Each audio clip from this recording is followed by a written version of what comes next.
माझं नाव अशोक ज्ञानेश्वर ठोकर, राहणार आटेगाव, तालुका कन्नड, जिल्हा छत्रपती संभाजीनगर. आज आपण शेतची मक्का कॅप्सूल याचं पिपा आणि डायग्रामसाठी आलेलो आहे.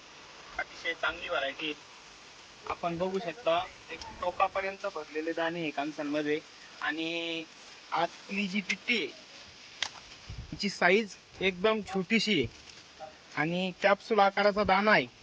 दाण्याचा कलरही एकदम चांगला आहे. लांबपर्यंत कॅप्सूल दाणा आहे, त्यामुळे वजन चांगलं बसेल. आणि बिट्टी एकदम बारीक आहे.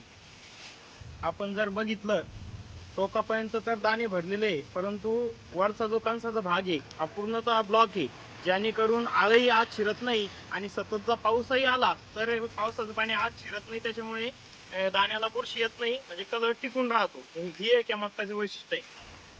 आपण जर बघितलं तर हे पूर्ण असं पॅक आहे, जेणेकरून पाणी आत जात नाही आणि कणीस देखील टोकापर्यंत भरलेलं आहे. आपण जर बघितलं तर झाडाची हाईट मध्यम आहे, जेणेकरून जे वारा येतं, वावदन येतं, त्यात झाड पडत नाही. मुळांची संख्या जर बघितली तर चांगली आहे. झाड अतिशय भक्कम आहे. आणि विशेष म्हणजे आपल्याकडे सर्व शेतकरी दुग्ध व्यवसाय करतात, तर दुग्ध व्यवसायासाठी पूर्ण कणीस वाळलेला असताना चारा अतिशय हिरवागार आहे, म्हणजे मूळ घासाला ही मक्का चांगली आहे. आपण उत्पादनही घेतो आणि राहिलेला जो चारा आहे तो मूळ घास म्हणून आपण जनावरांना वापरतो, म्हणून मूळ घासासाठी पण चांगला आहे आणि कणीस पण चांगलं आहे. नारंगी कलरचा दाणा आहे.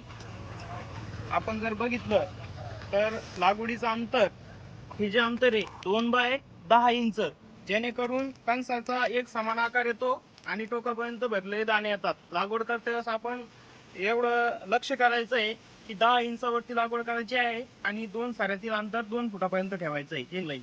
आपण या मक्काचे सर्व गुणधर्म बघितले, तर मी शेतकऱ्यांना विनंती करतो की येणाऱ्या खरीप हंगामामध्ये न्यूट्रीड सीडचं हे जे कॅप्सूल वाण आहे हे आपण अवश्य लावा आणि आपल्या उत्पन्नात भर घ्या आणि एक समृद्ध शेतकरी व्हा, हीच मी अपेक्षा व्यक्त करतो. धन्यवाद.